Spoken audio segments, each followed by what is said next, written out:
papers here.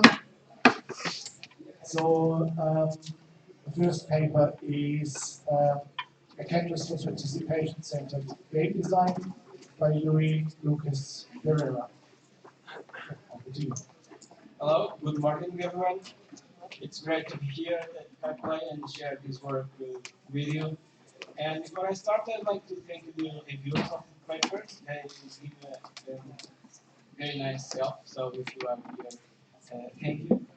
So, this work aims to give support to game design activity, allowing to think about design possibilities that the video game meeting supports, saying that's what to rationalize the game design space that artifacts, video game artifacts allow. So the problem is that when you think in video games are have a wide variety of forms and enable a different type of experience. So the thing is, how can you have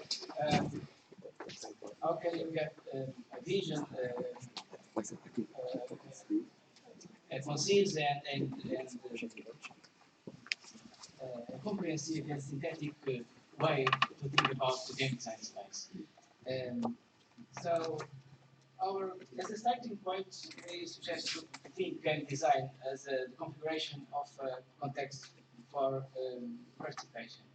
And so a while ago we presented a model, a participation-centered game design model, that suggests to think about the limitation of the game design in terms of the experience goals, the characterization of the artifacts, and the evaluation of gameplay experience alongside six perspectives of participation, like playfulness, to see the video game as a context for free play and exploration, like challenge, to think about the video game as a context for formal participation and to achieve a goal. The embodiment, to think about participation related with the physical involvement. The sense making, to think about the participation as meaning creation. And sensorily, to think about the multisensory involvement and also sociability, think about the video game as an artifact that mediates different type of relationships. So, if you want to know more about this paper, more details we can find in proceedings of Kai and Bigger. And when we proposed this model, we we felt that we needed some guidance, some support to use these artifacts, design artifacts in the practice of the game design activity. So we came up with this design tool, the Canvas, that is composed by, in this current version, in uh, six paper sheets, that is a paper sheet for each perspective. And each one of the perspectives, each one of the papers gives you a set of game design questions when you can need some space when you can take notes formally to implementation. So the, the, the, the goal of the goal of this tool is to mediate the activity that's allowing you to take notes and to think about the different aspects of the game design. I will briefly present you which one of them, but very quickly, in order to have time to talk about the evaluation process. So, the first perspective, the playfulness, when you think about free play and exploration, we are suggesting to think in terms of the characteristics of the artifact diagram. We are now thinking about the space of free exploration, about the supports of player exploration, like the space for players' possible actions. In terms of challenge, when you see the experience, like mastering a skill or overcoming a challenge, we are asking about goals, about the nature of the challenge, the, the type of the feedback, for instance, about the embodiment, about the physical, more physical experience. We are also asking about the characterization of the game world, the presence of the player, and also how the players move or perform. Regarding the sense making, when you are talking about the experience of meaning creation, interpretation, the artifact, we are thinking about how ideas or concepts are represented in the game. Also, what's the meaningful, the significant events that are in the game, and what type of roles that players perform in that meaningful context. So about sensority, about the experience of feeling, or perceiving, or contemplation, we are asking about the modalities, the style of the game, the words, also the opportunities for contemplation, and also for the opportunities for self-expression of the player, but in terms of aesthetics. And the last perspective that we are proposing in terms of thinking the gameplay experience as the mediation of the relationship of being together in the game, of sharing, of communication. We are asking about the interpersonal relationships, the social organization that the video game proposes, or how the players interact in the game. So, presenting these questions, we are not saying that these questions are all the questions you need to define your video game when you are proposing the experience. They are just a suggestion of some questions you can see. Could be others questions, but it's just a starting point that mainly possible for people that are starting learning game design. They are just a help to think about different type of things you can help when you are thinking your your experience you are trying to propose when creating your artifacts. It's more kind of a map to think about this different design space you can think about your game. So now I want to share with you how we develop these instruments. The campus was studying three design science research cycles. During each cycle, it was studied in a different academic year of a game design course in a master, with students with background in informatics and design. And one of the cycle it was studied in 2 academic years, so we are talking about study during 4 academic years. And the goal of the first iteration, it was to validate the value of the instrument we are trying to propose. So to get an idea if the students um, recognize the value of the instrument. And so in this stage, some 4 years ago, um, the the canvas was composed by 3 A4 sheets with 30 game design questions and with no examples of which one of the questions. And the first stage was 60 game design students organizing 15 teams. So from this diagram is about the analysis of design, the ideas that we found on the canvas. And here we are just counting the ideas. So we can see that all the perspectives you can find all ideas in all perspectives, but we are not able in this phase to analyze the quality of that ideas. It's just a quantitative count. And also we are not able to analyze which one of the questions. We are just analyze the perspective in global. But from the interviews of the players, it was nice to see the words that they used to describe the use of the canvas that is aligned with our intention of the canvas activities to raise a stream of ideas, to defining ideas, to clarify, to guide. So, but we got also found some problems, mainly with the number of questions that some of them are a bit confusing.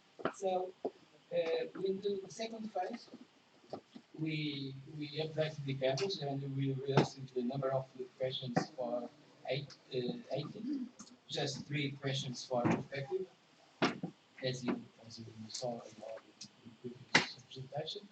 And here we are adding some examples of each questions that we know that it's a bit of a risky. But and this slide is focused on the analysis of the quality of the, the answers that we found in Canvas. So we classified the nodes in different categories, like if there's blank answers, the answers are transcribed or ambiguous, or neutral, so it's not transcribed from the examples, but also it's not developed. So the ideas are detailed enough, or the of is the ideas we can find some rationalized thoughts about how the students are proposing that ideas. And mainly in this phase, you can see that there's a lot of uh, transcribed answers. So it was one of the main problems in this phase. But we were able to find answers in almost every dimensions, but of course there are also perspectives that there was less question, and that was useful to update the canvas in the third version. In this version, we update the canvas for different separated sheets to allow different people to take notes, and we readjust also the questions with less interesting results in the previous cycle. So here you can see that the results improve a lot in terms of quality, and we are thinking that this relates with also the spaces of the canvas that is afford us to write more in the more longer answers in the notes, but also possible about the background of the students that here are more design students. We also was able to find interesting questions. So, just a final remarks. It was possible to improve the canvas and to have such a design ideas. Of course, we also found problems that we try to improve.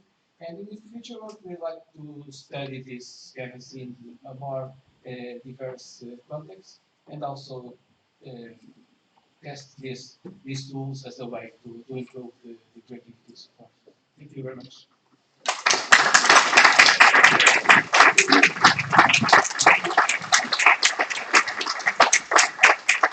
So I'd like to share these materials. There's a link and you can download all the materials regarding this research. So please. So thank you, Louis, for the for the questions. Question from the audience. No? There's one.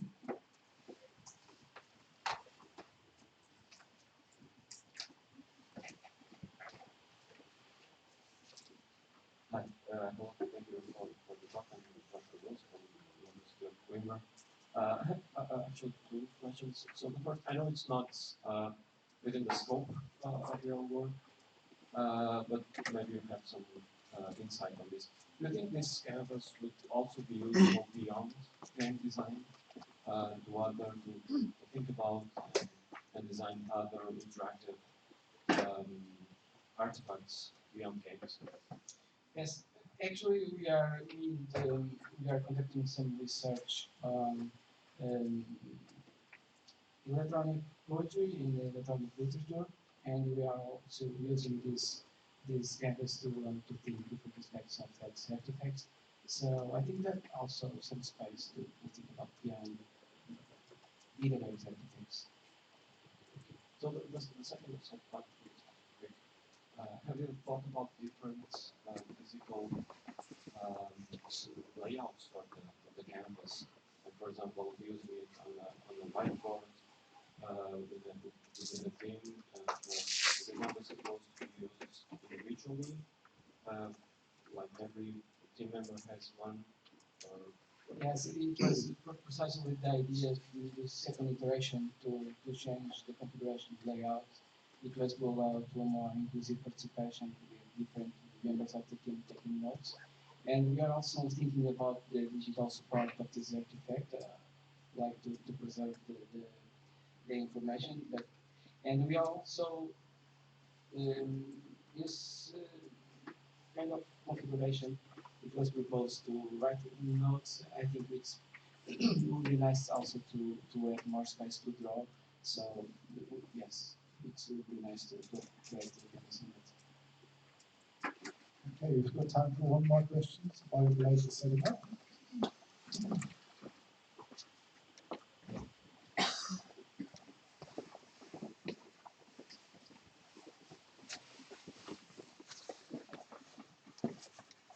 Okay, there's no other questions.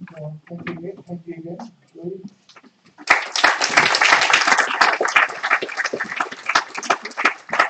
So now it's time for you to get out your crayons because Greg Clifford is taking us through a framework for motivating sketching practice with sketch-based paper.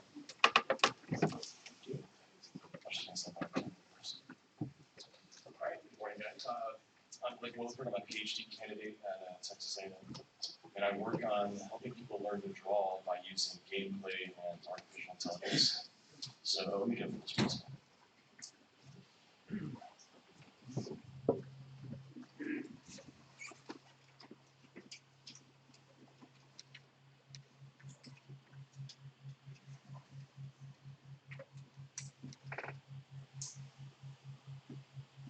Okay, so I focus on a form of drawing that's more commonly referred to as sketching. Sketching, you can think of as more as a language of visual communication. So everybody has drawn a map for someone, or everybody has sketched an idea on a napkin, like the next $1 million idea. So it's a really practical form of drawing, and it's a very useful and valuable thing to know. But what you see, and if I had $1 for every time I've heard someone say this, it might be rich one. I mean, everybody always says this. I can't even draw a straight line. And the issue is that there's a lot of issues with learning to draw for people. They have low confidence, they have a low motivation to practice. Those two things are very closely tied together. There's also access issues as far as certain communities don't really value the arts as much and don't give you much opportunities for formal art education. There's also a mentality issue. I mean, children tend to kind of stop doing these creative activities like drawing and coloring and so forth. And then as they get older, they start to kind of believe that they're not creative, which is of course not true. So the main research questions around this were, first of all, what motivates individuals to practice sketching? And how do those motivations change as their skill level increases? The other question was, how can we use sketch-based gameplay to motivate individuals?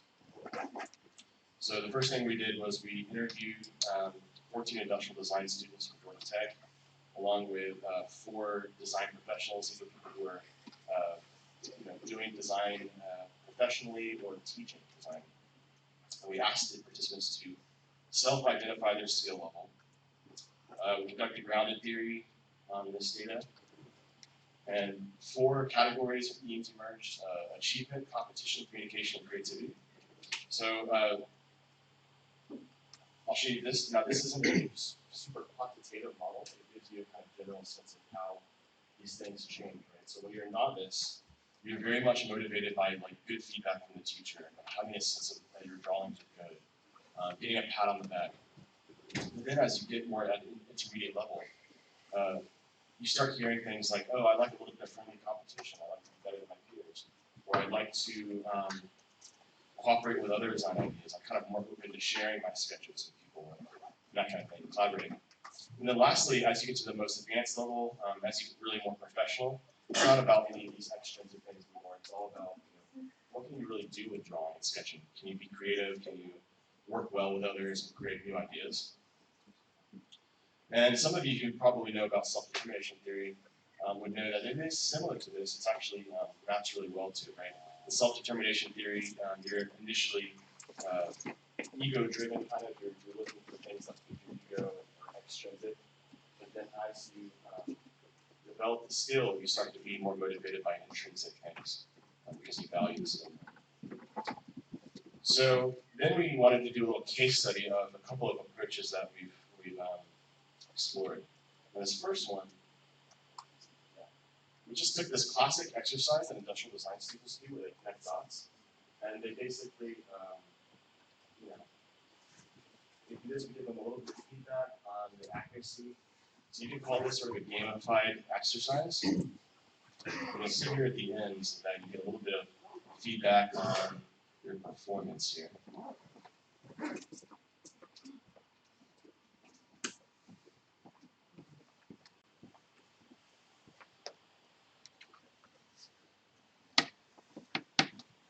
There you go.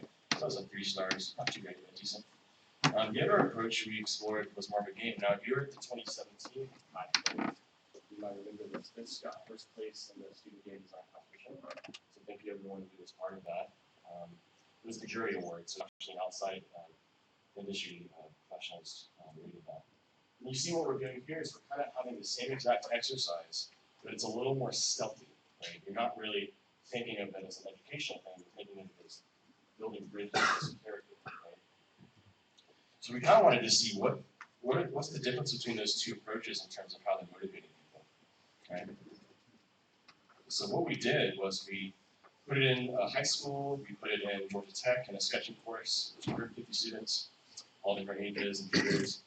The participants had access to both prototypes, right? So they could basically do either of them. And it was deployed in a very naturalistic manner in the sense that we didn't want to like force the teachers to use it in a certain way. We wanted them to teach how they teach, and then here's a tool for you that you can use.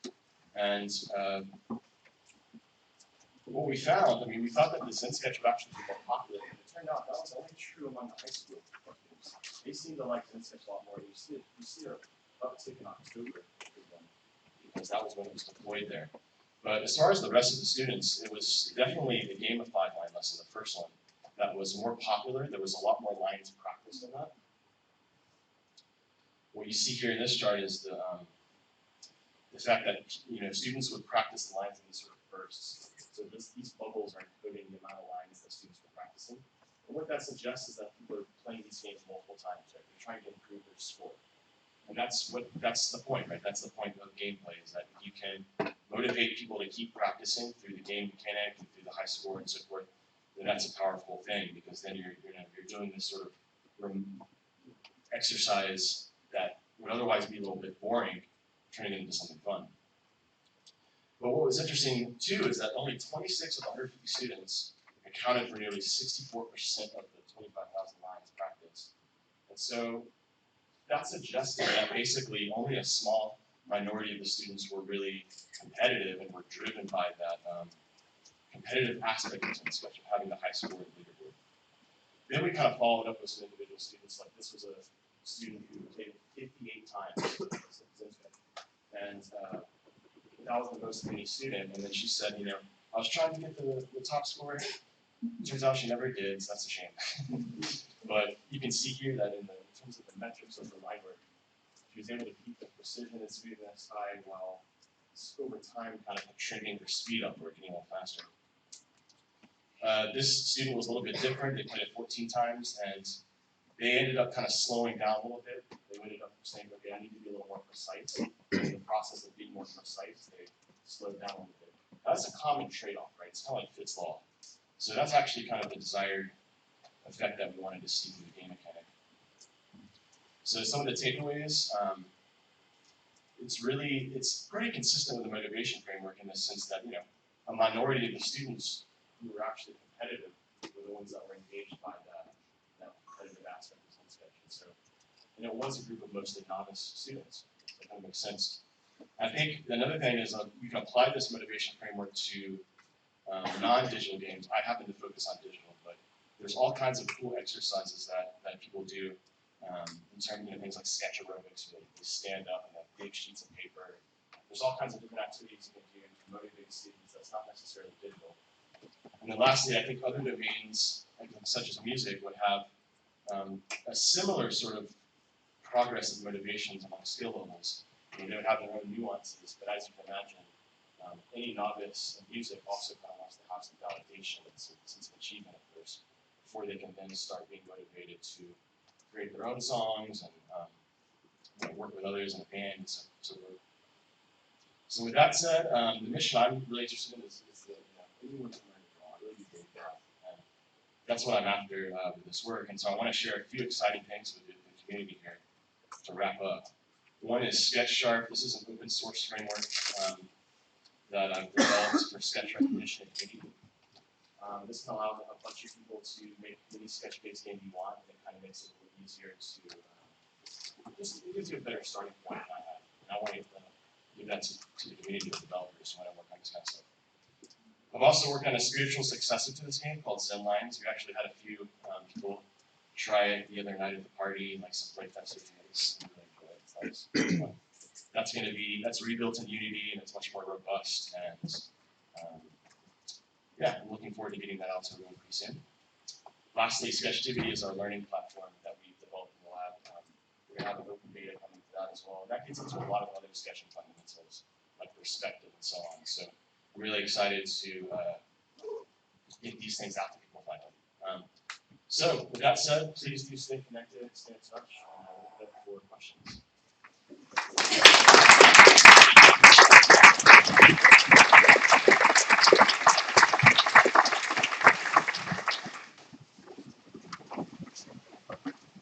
Thank you very much. I imagine that would be quite useful to learn other kind of drawing activities as well, like curved lines and Absolutely. And we do focus on those, but what was cool about this was we wanted to take a little microcosm of drawing and kind of compare just a simple exercise like that, a couple of different approaches to gamification, and then the learnings from that can then be extended to some other activities. So. Do you have any other questions? Gabriel Chimolina from University. Because you mentioned this, I'm wondering, did you measure whether it's throughput and exposure having an effect? Say it again. Throughput. Yeah, the throughput, the actual information from drawing lines, perhaps they do more quickly or accurately. Yeah. So what we do is like we actually take in the pixel coordinates of the strokes on the device. That's how we can get these metrics like accuracy and the smoothness of the lines and the speed. In our first paper from 2017, we do describe a little bit about that and how we do that. Does that answer your question? So what was the measure for how well we draw?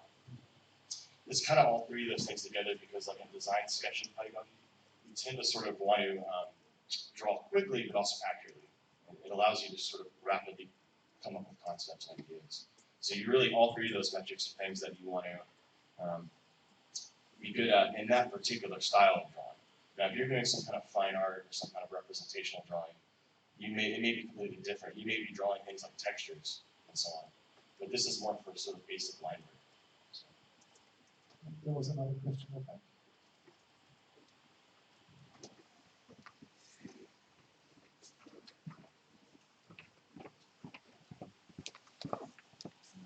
Shringi Kumari, University of so maybe I'm not like really getting the game tools here. So in Zen Sketch, the gamified part is in the score based on the accuracy of the lines. Did you also think about using the slope as the mechanics for adding the game element of it? So what do you mean by slope? The players are drawing and connecting the dots, right?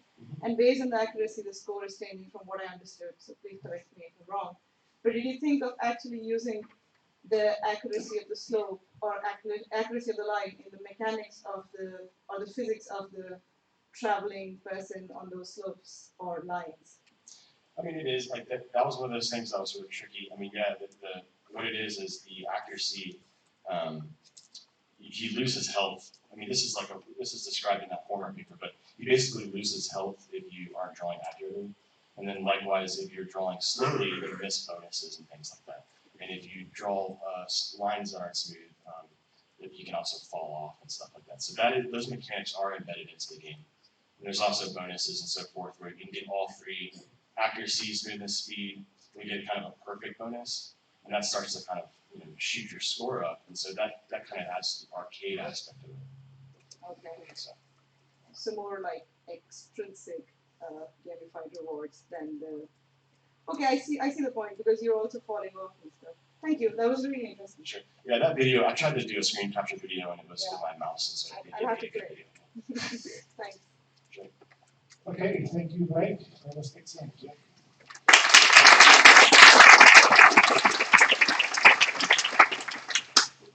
Next up, we have a paper by Christopher Green. It's called Implement the Game Mechanics Applied to Text Annotation.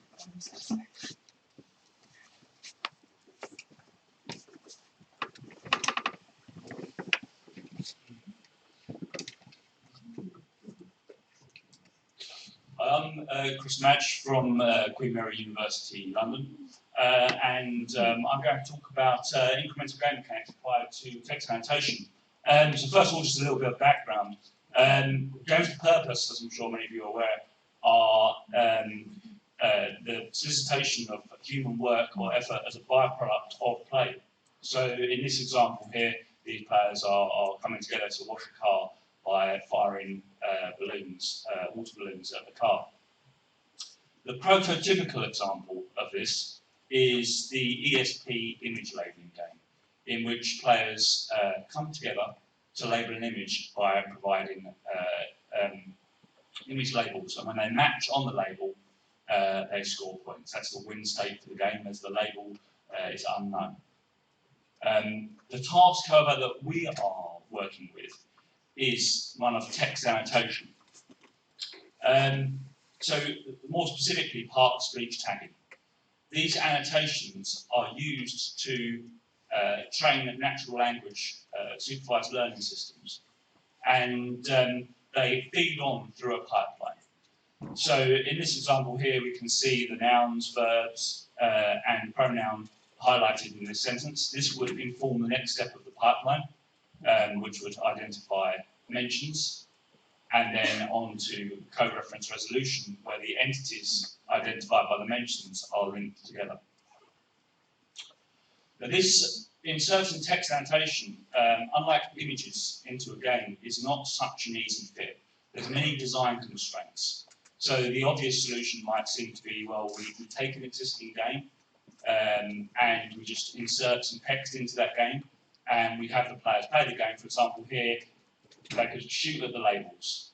But the problem we run into right away here is orthogonal game mechanics, where shooting at labels and being good at labeling don't necessarily match up. If a player is bad at shooting, but is actually capable of providing us with good labels for our text, we'll still end up with bad labels, as the core mechanic is not actually a text annotation. So this rules out modifying a lot of existing games. The similar problem with ludic efficiency, where many games deliberately problematize their interfaces. This doesn't really match up with what we want from digitized tools. We want their interfaces to be as simplistic as possible and efficient as possible. We don't want to have a player press a fast sequence of keys to provide us with a label. Another problem is cost. Many games have quite high budgets, and when using text annotation in a game, for a game with a purpose or for education purposes, we need to have a cost that's ideally lower than other approaches, whether that's producing learning materials in the context of serious games, or whether that's crowdsourcing using something like Amazon Mechanical Turk for providing labels. Another thing is we want our gameplay to be infinite.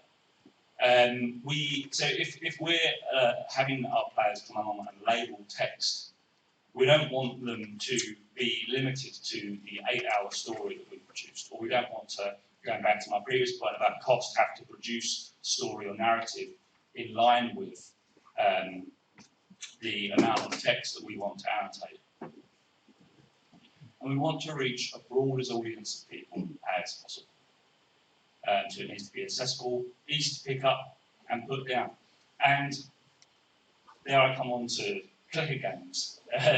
Now I've already heard a lot about clicker games. There's comes some great summaries on that. So I'm just going to summarise that very briefly with respect to our approach. Clicker games originally are a parody of bill games and heavily utilise the free-to-play revenue model. And from there, really, there's a lot of interesting design properties that have been distilled down to clicker games, and as you see here in this diagram, which I supplement a taxonomy.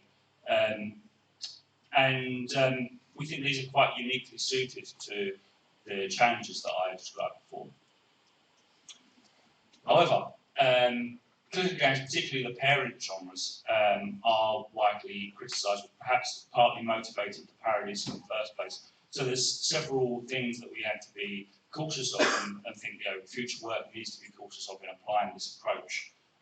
So there's multiple dark patterns here, which have appeared in the news a lot lately, including temporal patterns such as playing by appointment, pay to win, pay to skip, and also social capital-based features in which people's friend circles are effectively used as content in the context of the game. So these were things we avoided in our experiment. We also deployed our experiment specifically to games portals that allowed us to specifically say the game was of this type, an incremental game, so we could be sure that our players were cognizant of the experience that they were going to receive in playing the game. So the first step then was to adapt the clicker game loop. This is like a fundamental loop that's core to these type of games.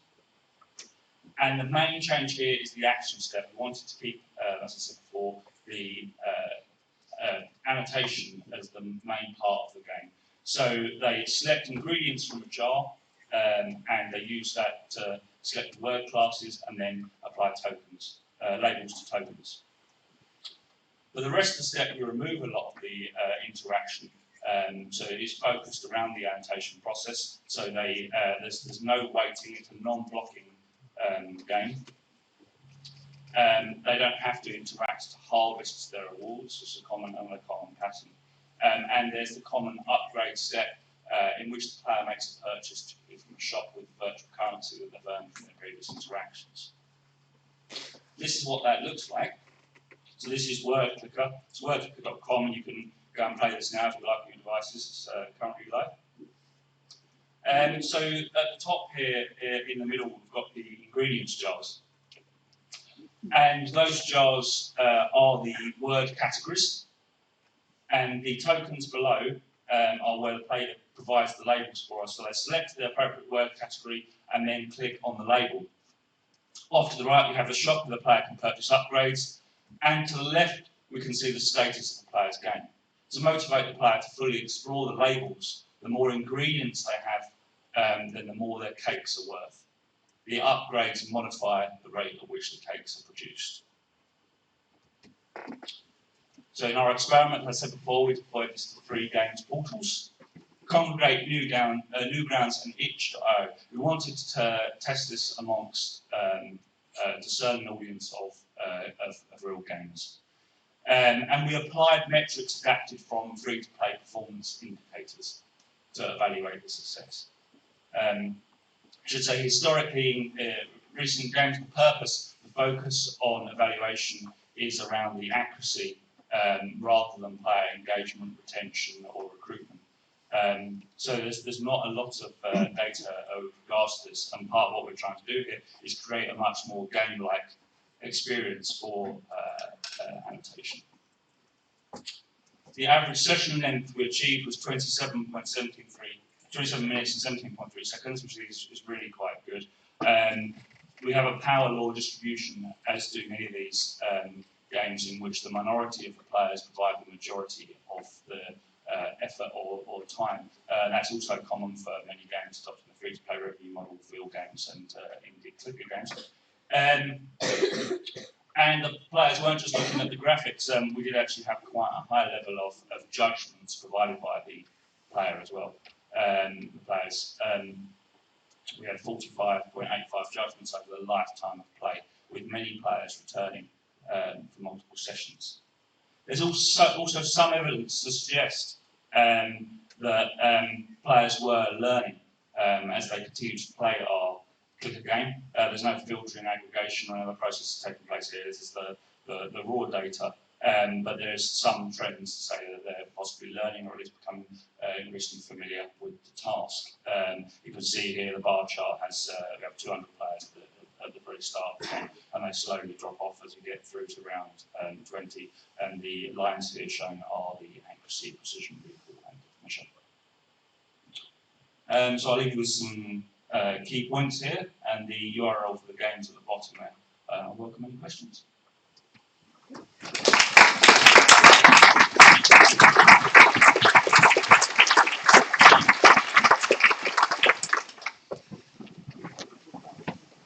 Thank you, Chris. Any questions?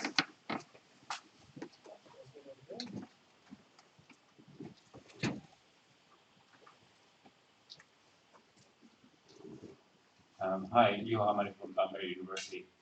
Thanks for a very interesting presentation, and there's a lot of interesting stuff in it, the free-to-play games and all unethical stuff, which I wasn't completely sure why you framed the paper on those, since it's a very interesting games with purpose anyway. But my question would be, did you in any way test which mechanics you put into the game compared to your dependent variable? So was it just one big game and then you looked at the KPIs just as an aggregate for it? Yeah, no, it was one single study in this case. Yeah, with one set of mechanics which we designed by looking at the prior literature on games and working out intuitively what would seem to be the best initial design. To this at this time, we haven't experimented with the various different options that exist for games. Yeah, I think that might be a very interesting future avenue to Absolutely. which mechanics create these. The impact both on accuracy, learning, and recruitment, retention, etc. I think it'll all, yeah, absolutely interesting. Thank you. Okay, we've got time for another question.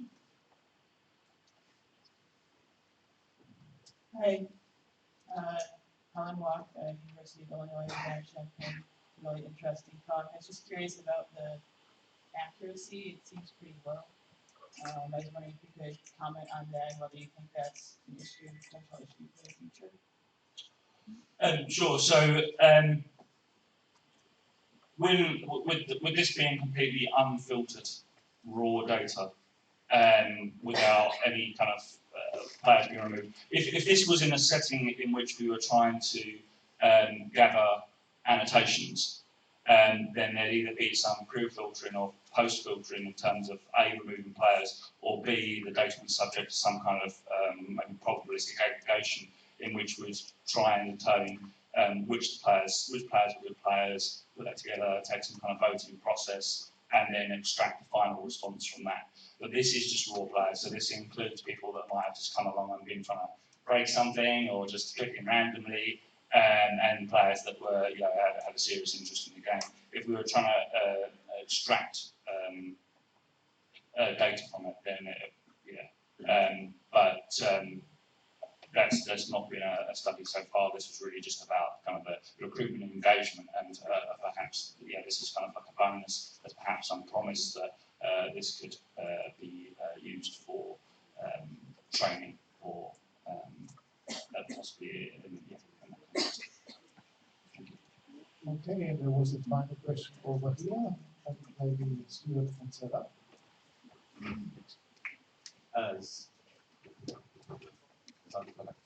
Z-Tube to Mexico State.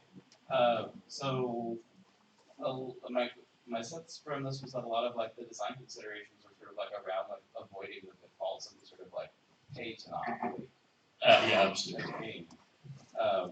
And when we've done like this taxonomy of idle games, a lot of it was centered around like avoiding, like ignoring a lot of those games, mostly because like Outward was like whatever, it's positioned as like a satire, those types of things. And so since a lot of those games are like center on like waiting is like the core thing, and all the upgrades are around like changing your sort of positioning to the waiting. I was wondering, could you talk a little bit like how the upgrades work in your game? Yes, how like waiting centers.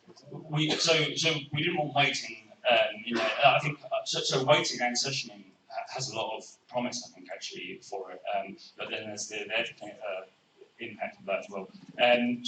But also we wanted to have players. A lot of, as you say, a lot of those games they make it so you have less interaction as you progress through the game. You purchase an upgrade and it reduces your interaction. So we tried to modify the design slightly, and that the interaction kept on going. So effectively what our upgrades do, aside from increasing speed, is increasing and decreasing the player's interaction with the game. So that when you purchase an upgrade, the ingredients start going down faster, and you have to provide more ingredients to keep the factory, if you like, working, keep the machine ticking along. And there's another set of upgrades that you can purchase that slow it down again, all while increasing the speed of the game. So you're managing the interaction in which you're comfortable providing labels. The speed of interaction you're comfortable providing labels, but the loop is as I was probably non-blocking. So there's no point in which you stop providing labels, but you can slow down, you can purchase something to slow down the speed at which you provide labels. That's interesting. It's the big about centering you making choices about the level of interaction you want to have. Thank you. Okay, thank you, Christopher.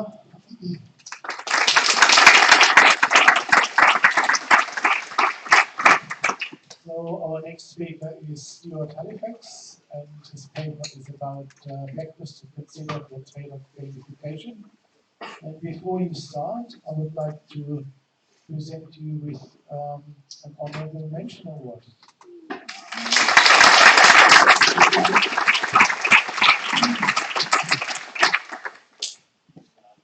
So hi everybody, I guess two thank yous. Thank you to the committee for the honourable mention, and thanks for everyone for showing up. I'm Stuart Halifax, a PhD student from the University Jean Moulin in Lyon, France. And I'm here to talk to you about a study that we ran sometime last year about looking into the effects of what it is in different people and different users, why they like different game elements, and how we can leverage this for tailored gamification. So a bit of background before we get right into the topic. We know gamification as the use of game elements in non-game situations to increase motivation, engagement, things like that. We also know that gamification works best when it's tailored to individual preferences, individual users. An example of this is that a lot of people don't like scoring systems in games, in systems, but they might like badges which show different levels of achievement, different levels of rewards. When I first started my PhD, I obviously did a lot of background research into what these different gamification studies and the different results that they show. So there are many studies that are in the topic of tailored gamification. And from this, we kind of distilled four major observations. The first being that all these different studies use different ways to implement, to exemplify the game elements they use. The example that I showed earlier about points and badges, some studies will just simply say, we use a reward system. Well, the actual question of points and badges can be a very important one. The second is that in tailored gamification, there are so many ways to categorize and identify your different learners, different users. The problem is that these categorizations could have an impact on how we consider the groups. The third is that when people do use things like, say, for example, player types that we talked a bit about yesterday, there are very examples of people using dominant player types to categorize their participants, their users. And finally, all of these different tailored gamification studies are all carried out in different domains and user activities. They can range from things like in health, education, sport, those kind of things. With all this being said, these four observations, it's very difficult to draw generalized conclusions for reusing these observations, these results in design in different fields. And that's why we decided to run a large-scale study to identify the motivational impact of game elements. We decided to use a crowdsourced study. We got over 300 participants. We used a game element classification to try and understand how these different instances would impact the different motivations. We also tried to keep our studies as context independent as possible. And we'll get a bit more into that about how we did it and what the design choices we made behind that. We used 3 different types of user classifications to try and compare the strengths and the weaknesses of each one. And we used a paired comparison protocol to make the task slightly easier for our participants. Now, before we get into a bit more about the results and our findings of the study, I want to talk a bit about our paired comparison protocol. We essentially presented our participants with 2 situations and asked a very simple question: which situation would motivate you more to use the system in a forced choice system? We used a total of 12 game elements, which led to 66 comparisons, which is a longer task than many other studies of the same nature, but the paired comparison protocol offers many advantages over things like direct dating direct rating through Likert scales and things like that. It's less cognitively demanding for the participant because all they have to do is compare two systems. They don't have to rate in absence of anything else. It also avoids things like normalization issues, which can occur when people tend to avoid extreme results or even the results in the middle because they want to provide a choice. And finally, it also offers lower measurement error. Again, looping back to the simple task, yes, it's long, but it's a lot simpler for the participants. Now, what I'm going to do for the next part of the presentation is take each of these observations, explain the research question that we put in place behind it, and then the design choices either in the study or in the analysis that we then used. So remember, our first observation was that the different implementations of game elements. We asked a very simple question: do these different game elements implementing, say, motivational strategies have different impacts on how the participants rated or perceived the motivation impact from the game elements? Well, for this, we decided to use a structured motivational strategy and game element classification as a way of structuring our ideas. This was based on all the related work that we found in the field of data gamification. It essentially has two parts to this classification. There's a high level motivational strategy element, which is these are ideas and concepts that we want to put in our gamified system that are too abstract or too high level to be directly implemented as per se. So for example, these are things like rewards, goals, progress, social interaction. The level underneath is the lower level actual game elements that implement these different motivational strategies. So for example, the example of this is rewards can be implemented using badges, points, useful rewards. Goals can be implemented as external goals or goals that we can set for ourselves. So from here we have two different levels that structure how we design our elements. What we did is we took the average ratings scores for each game element and compared them with the game elements from the same motivational strategies for the participants. As you can see, the rating scores are vastly different for the game elements in the same strategies, meaning that the actual game elements themselves had different impacts or rated differently depending on inside the same strategies. For our second observation, the different categorizations of users, we asked the question, well, how does this which categorization works better to understand how participants, how users react to game elements in gamification? We compared three categorization methods that we found in the related work. So there's BrainHex, Hexad, which obviously a lot of you know, and Big Five, which is a more general personality trait system. We then used a partial least square modeling approach to determine the influences between the profile scores for each of our categorization systems, and then the scores for the ratings for the different game elements. And if you don't know how PLS works, it works in a kind of way where normally you could draw correlations between, say, for BrainHex, we take the achiever score, we can see how this score relates to the different scores for different game elements. Instead of comparing them individually, we compare them all the same, so it's almost impossible to understand the graphics of how all these things interrelate and correlate, but essentially it boils down to tables that look a bit like this. The things that are highlighted in red and green are the significant levels, so things that are highlighted in red and green, the significant 0.5 level. And this shows that, just from comparison, the two player type models, the two ones that actually rate the two player types, they have more influences and more relations to how the game elements are scored. And then we took that a bit further and said, okay, so between BrainHex and Hexad, these do have influences. And we took it a bit further and then compared them to the actual definitions in the original works about what these different dimensions mean. And we found that Hexad definitions were a lot more coherent with the relationships that we found vis-a-vis the game element ratings. For our third observation, that when people used Hexad and BrainHex, they used the dominant player types. We asked, is it sufficient to differentiate users based on their preferences?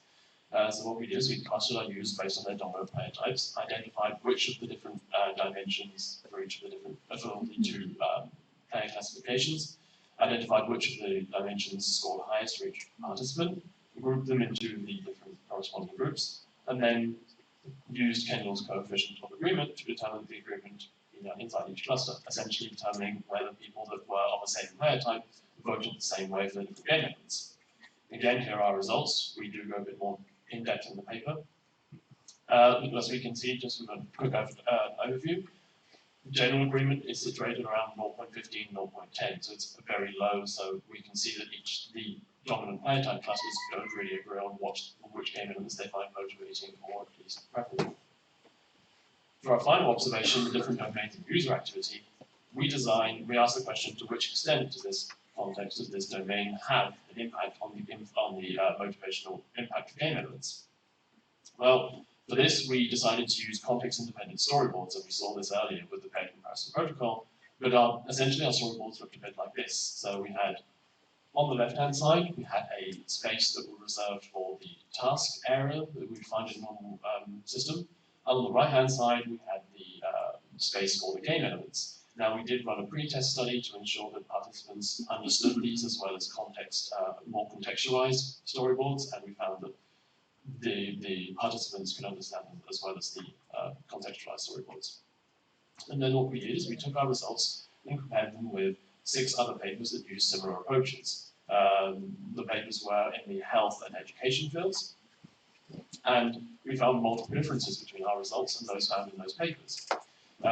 Between our results and those in the specific context, but something we also observed was there was differences in the results between the contexts. And finally, one very interesting finding that we had was from 2 studies that were in the same context, in the health context, using the Big 5 classification, we also found differences between them as well. So, based on all our findings, based on all these observations, we've come up with a few takeaways which we can use for designing new tailored gamification systems. The first being that, yes, we should use Hexad to classify users for tailored gamification. However, we shouldn't use Hexad in the way that we use the dominant player types. We should try to create profiles based on a combination of these different dimensions, with special regards to the socializer, achiever, disruptor, and free spirit dimensions, as these seem to have the most influences on how people rated scores. Now, for specific game elements, we can't really recommend game elements in all and any situations. That being said, there are some preferences, some impacts that seem to transcend the specific context. Specifically, the socializer and disruptor, they seem to enjoy, or at least feel more motivated by social interaction and progress, regardless of the context. However, for the free spirit and achiever dimensions, their links seem to be more context dependent. And as a general rule of thumb, if you want to use different game elements in a, let's say, a non-threatening, non-disruptive way, badges and schedules seem to work for all users in all contexts. Things like self-goals and useful rewards seem to be highly context-dependent, and unfortunately, points and timers generally were regarded as the worst and the least motivating game elements. So I thank you all for paying attention to this presentation, and now for any questions.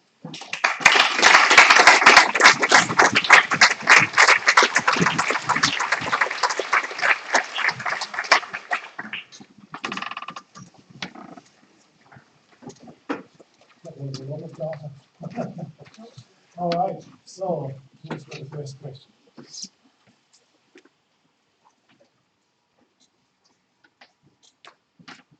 Hi, Vera Mabela, Clear. The timers and points, should they be avoided, or were they the least liked, but perhaps too liked? Because in your preference ranking, it's always relative. Yes, I don't think that any game elements should be avoided. I think it's more of a case of you need to take more care with these ones for who you are designing it for. They are very dependent on things, how the person is, how the participant is going to be, and I think that they do work for some very specific people. And the whole idea is finding these very specific people. Okay, but did you, maybe it's in the paper, did you find testimonies of people disliking them, or did they just end up at the bottom of your preference ranking? Unfortunately, the way we set up the study design, we couldn't get actual sort of like textual feedback from our users. It is a limitation of our study design that we force people to make decisions, and we discuss it more in length in the paper. But it is possible that the timers could have been just regarded as neutral, but then ended up at the bottom of the rating anyway. So. Question over here. Great talk, thank you. Looking forward to Texas A&M. One of the things, I don't know if you discussed this or not, but did you really look at the complexity of games? Because, you know, games have a huge variety of complexity. So GTA 5 on one side and Tetris on another side. So how can you make a generalized statement about, you know, which game elements you should use in that sense? Yeah, I completely agree. That's why we're trying to focus more on actual like gamification. So looking at the problem is when you have games like GTA or Tetris, there are so many different game elements that are interacting, and it's very hard to make a decision and make an idea about what it is about these specific elements. Is it the elements themselves, or is it the interactions they have between them which motivate people? So that's why we sort of, okay, let's take a step back, let's look at the actual ingredients, the bare bones atoms that we can put in these systems, and try to get an understanding about, on a very microscopic level, how they can influence people. So yes, I do agree that there's a lot more research to be looked into this, because there's a whole idea of, well, if there's a point system that also feeds into a leaderboard, well, that's two types of progress comparison. How does that work together? So there is an argument, you said, that game elements considered independently are completely different when you try to match them together and put them together in different contexts. It's definitely a challenging area. 100%. Okay, we've got time for one more question while Dimitri is setting up.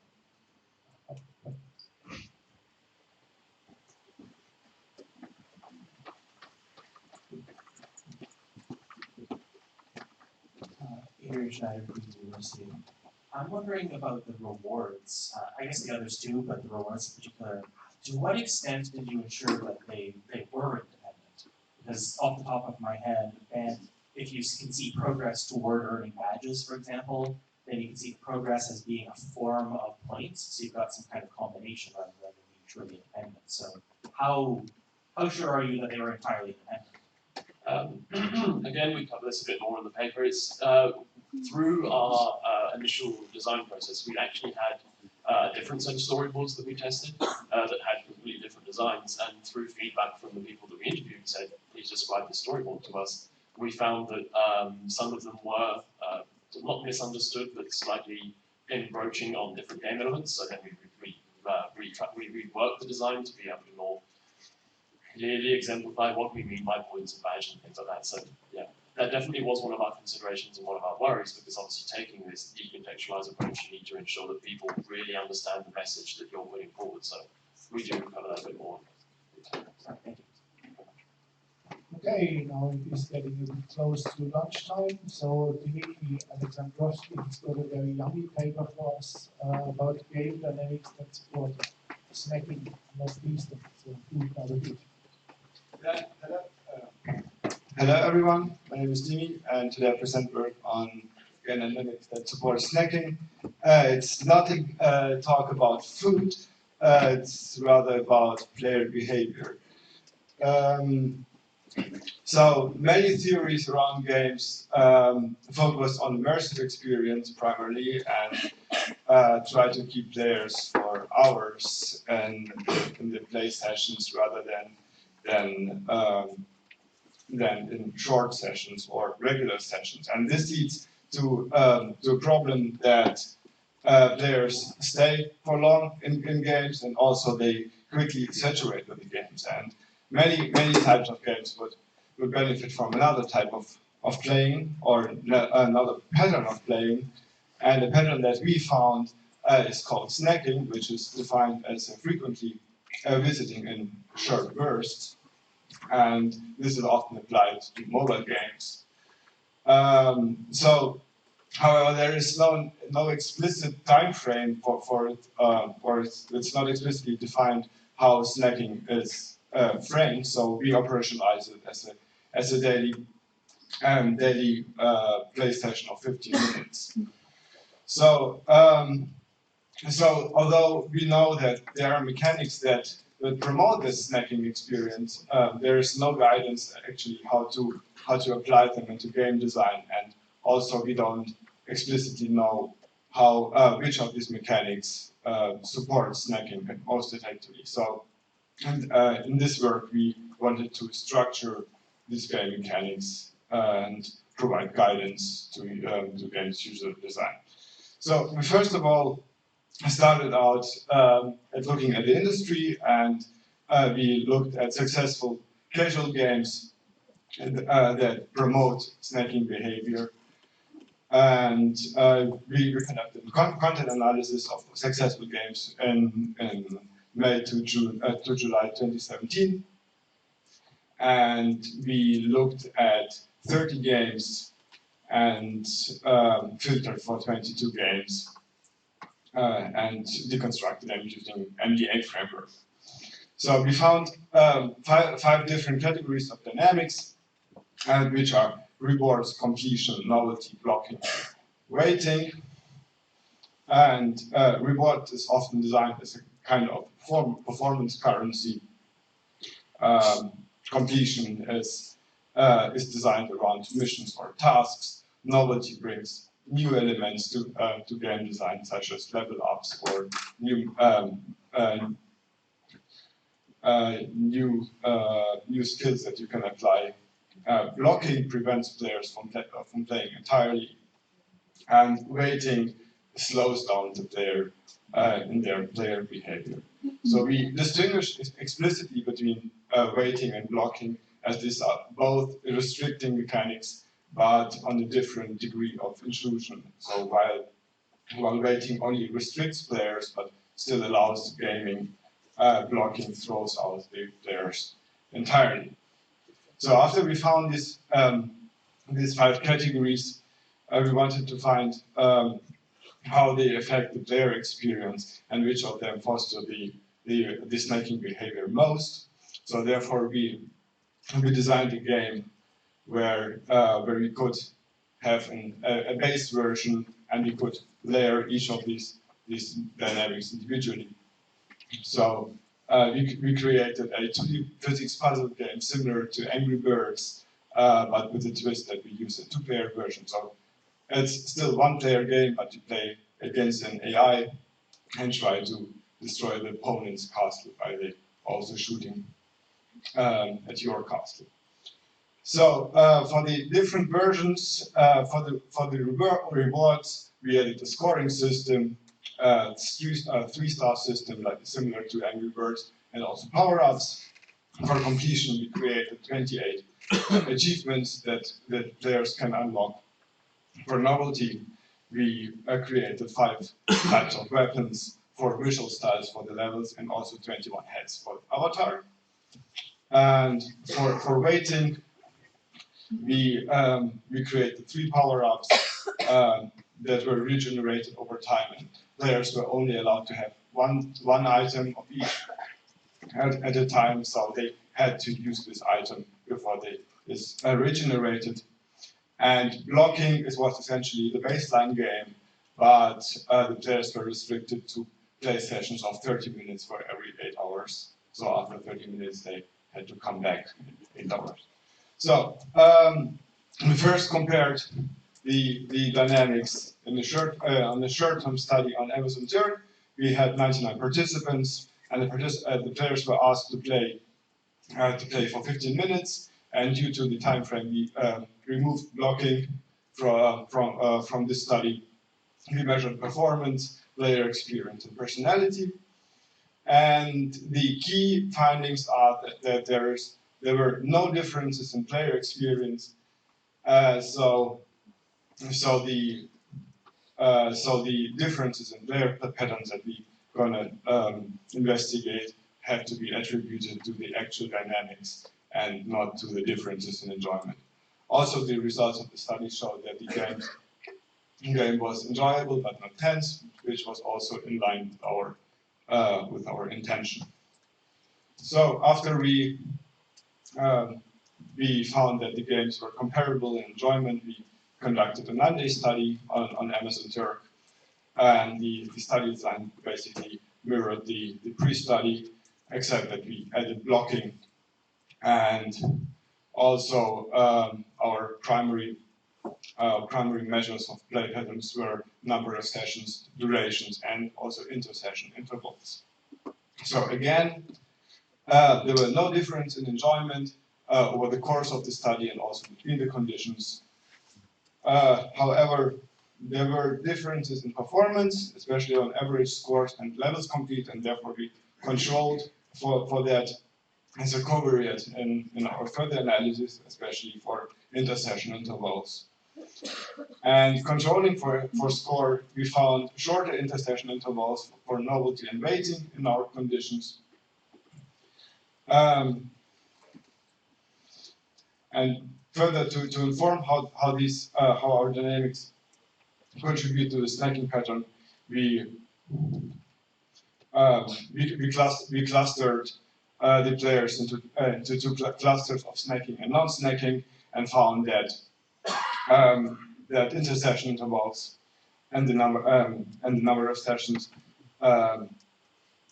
clustered them significantly. So interestingly, most participants fell into the snacking cluster, but this was kind of intended because we used game dynamics that had to support the snacking behavior. So to further investigate which of these dynamics facilitate most the snacking behavior, we conducted a chi-square analysis and to find how each of the dynamics contribute most to the snacking behavior. And again, we found that novelty and weighting at lower intersession intervals and contributed most to the snacking behavior. So most players fell into this play pattern. So novelty overcomes monotonous gameplay and draws players' attention and helps. And these simple elements such as visual design, avatar customization can sustain player engagement. On the other hand, weighting has conditioning effects by binding certain actions to an in-game trigger, and for example, like notification that shows that your resources are there can trigger the player to start the game and establish a habitual behavior. So this mechanic especially gives the designers time as a resource to enforce a particular style of playing. So if you look, for example, at serious games or intervention games, most of them they have a big issue that people often don't use them, and this snacking type of play could help overcome these issues and provide a sustained behavior. So in future work, we aim to evaluate this framework in the wild on mobile devices and also look at serious games. So to conclude, we identified, implemented, and evaluated game mechanics and found that novelty and weighting showed potential to promote snacking pattern of play. Thank you for your attention.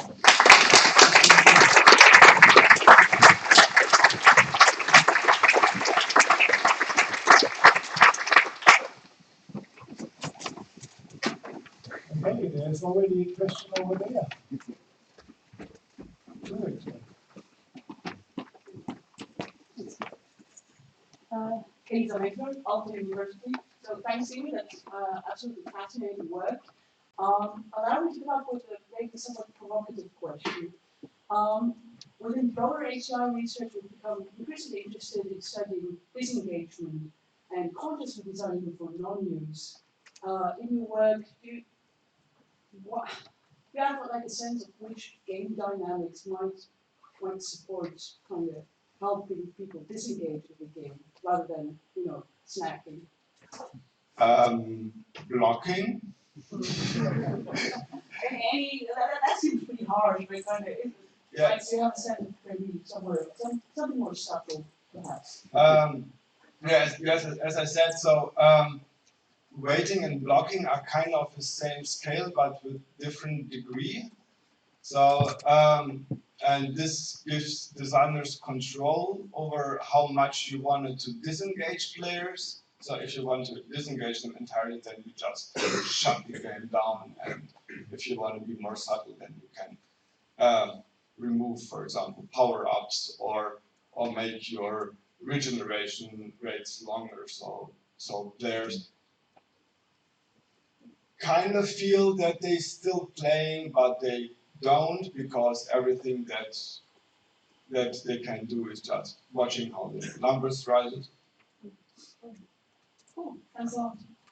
Okay, we've got time for one more question just behind. And then Hello, I'm Joe Cutting from the University of York. Thanks very much. That was a very interesting talk. I just have a question about the use of Mechanical Turk. So presumably you're paying people to play here. Yes. Do you think that has an impact on the kind of naturalness that they're coming back to the game, or do you think that's kind of controlled for? Yes and no. So, of course, this was an experimental setting, so there is some bias into that, but we control for personality, and we look if they feel, if they felt regulated, or if they wanted to come back due to the study, and the results showed that they did. Okay. But you're looking to sort of test this in the wild, yes, propagate or something like that. Yes. Okay, that would be very interesting. Okay, thank you very much. Okay, thank you, Dimitri.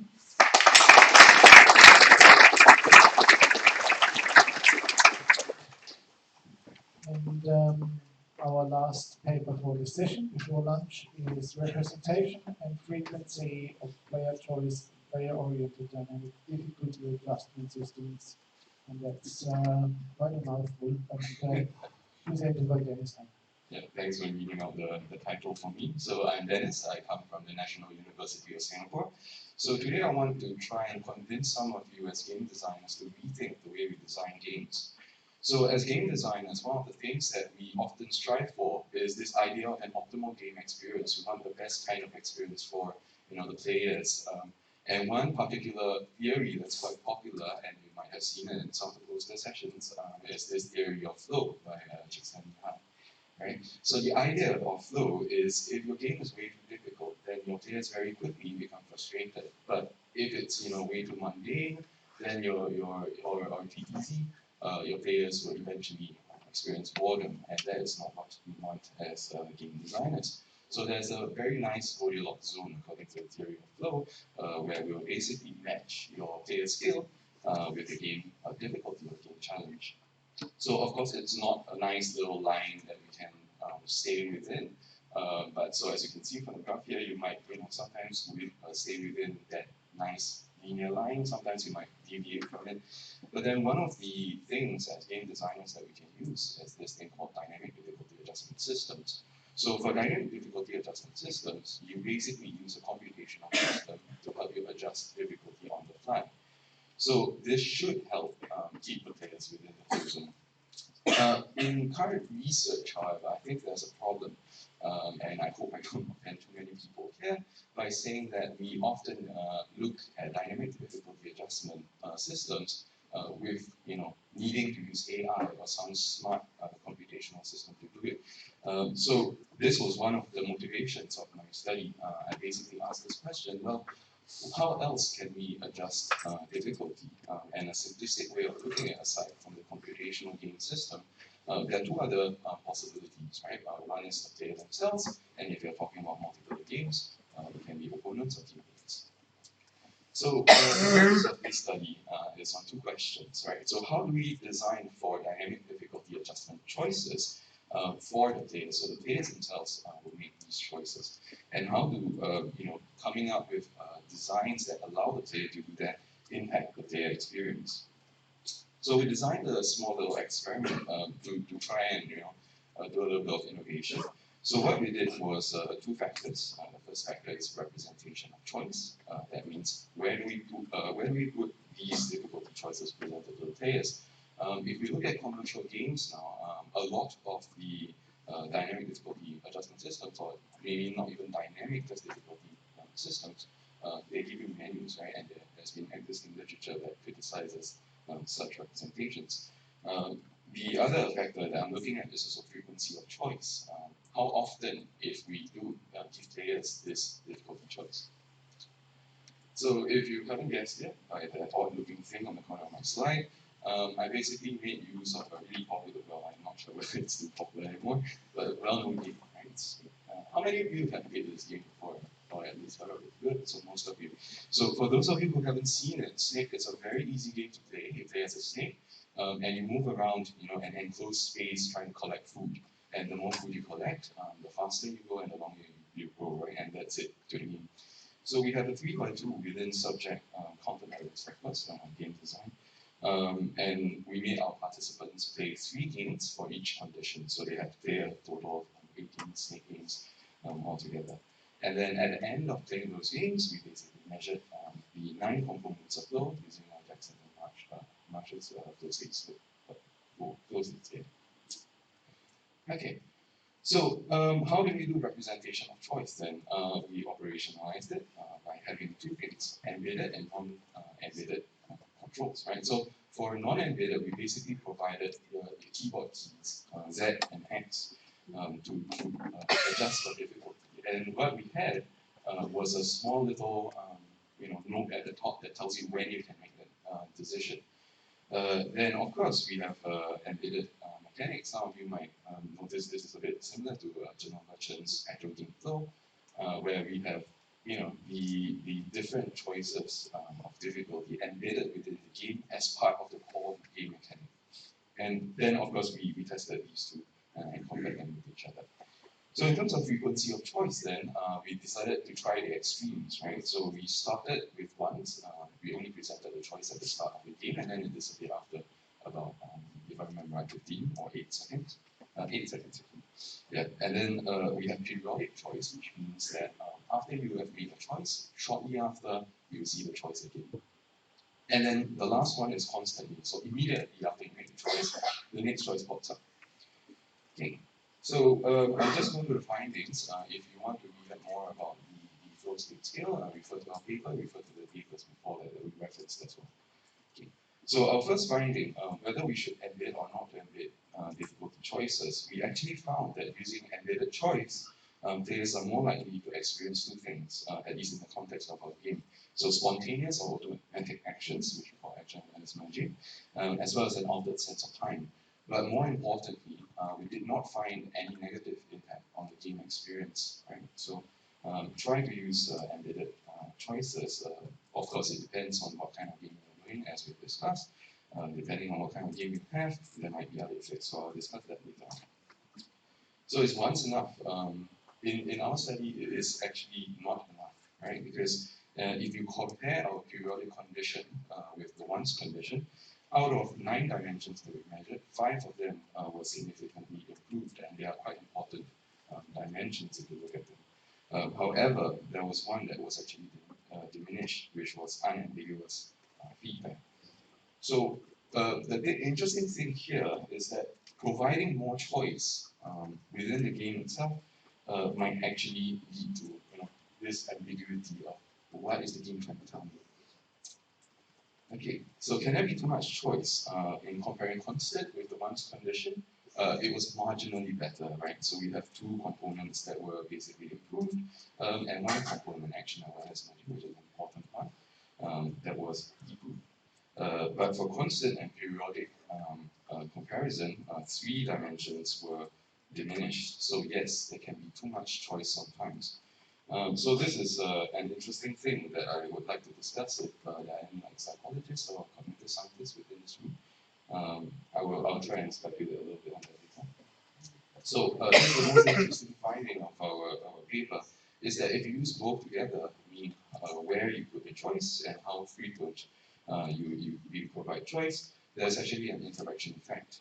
So as you can see, if you have embedded and constant choice, which is this one, right? Instead of having improved clear goals, you will basically have a very large drop, right? So we speculate then that the players might be actually torn between trying to play the actual game and figuring out, should I be making a difficulty adjustment at this point in time? So when constant choice is required, if you needed to use it, you might want to consider direct control instead because of this drawback.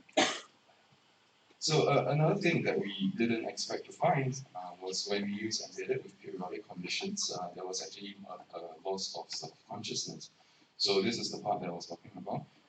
We believe that by having periodic choice in the game mechanics, it actually makes the choice much more important to the player because it seems as if when the player looks at the icons that appear on the screen, suddenly they have this time frame where they need to make this important choice of, am I doing well? do I need to make this choice right now, right? If I don't do it now, then the game may be too difficult for me and so on. So that is basically how we try to explain this. And of course, if you have an embedded mechanic design, what this means is you have to work with the mechanic itself. So for example, in this case, you have to move the snake to the actual food that increases or decreases the difficulty. So in conclusion, there are a few takeaways here. So we really need proper design of difficulty choices, right? Right now what's happening is we kind of have these interactions where players make choices within our games, changing the difficulty as an afterthought. And sometimes it's good, sometimes it's bad, sometimes we don't even know what happens at all.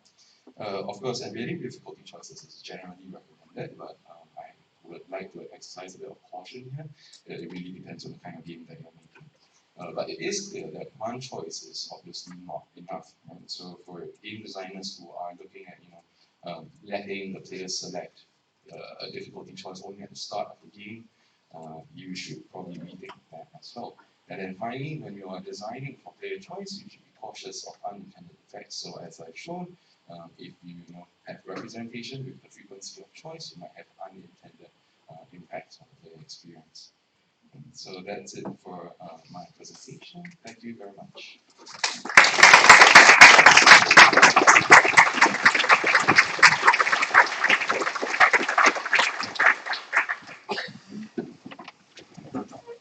Okay, we've got time for 2 questions just before lunch. Daniel? Daniel Johnson, Queensland University of Technology. Thanks for the presentation. I'm really excited to see more people doing some DDA stuff. And so my question is not loaded, but it might feel that way. We've used that flow scale a lot, and we find ourselves into pretzels quite a few times trying to explain results that didn't make sense. And eventually went, I don't think Jackson's flow scale works that well in games. Does that resonate for you at all? Like, do you have any sense of that being possibly? So right now, at least in terms of my experience, and I have revalidated the skills again for this particular study. 2 years ago in Kai Play 17, I actually used the flow scales as well to test the fundamental assumption that we can use such scales to measure the flow experience in games. So for that one, I basically used Tetris, and there was a very nice effect that you can see, and it's pretty strong as well. Okay. So what you might be experiencing might come from the games themselves. You have to be really careful, and that explains why I'm using such a simple game, because previously we wanted to use way more complex games, obviously because of external validity. But we realized that there are things that you don't often associate with, it might impact these player experiences. But it turns out that it confounds the entire experiment. So maybe that's something that is worth considering. Let's chat about it, because I'd love to. If there's not a second question, I've got a follow-up question, but I'll shut up and we'll see. Okay, is there a second question? Sorry. So for me, then the curious thing is, what do you think it is about? Because we use more complex games every time. It kind of went weird on us. Do you have any speculation on what it is about the more complex games that makes the scale stop working? Right. I think it's a really complex question to answer because it depends on what kind of mechanics that you are putting within the game. From my own observations, I haven't done any official studies in this, but depending on the kind of mechanic, for example, whether or not there's dynamic difficulty adjustment, players may feel, for example, that there's transformation of time. So someone in here was playing a VR game where you have to do some weird navigation of a player down a slope and skiing or something. You have to lean forward to play it in VR. And just by having mechanics like that, right? Because you don't usually move your body like that, there might be effects where you feel as if, oh, time is being slowed down, even though there's no dynamic difficulty adjustment in this case. Yeah. Thanks, Dennis. Looking forward to chatting more about it. Okay, and with that, we close the session for lunch. Thank you.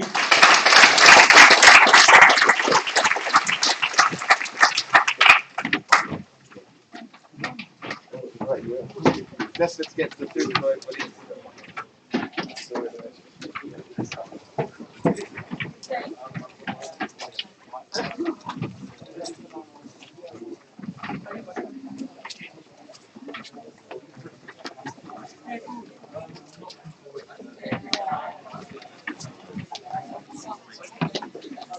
Yeah.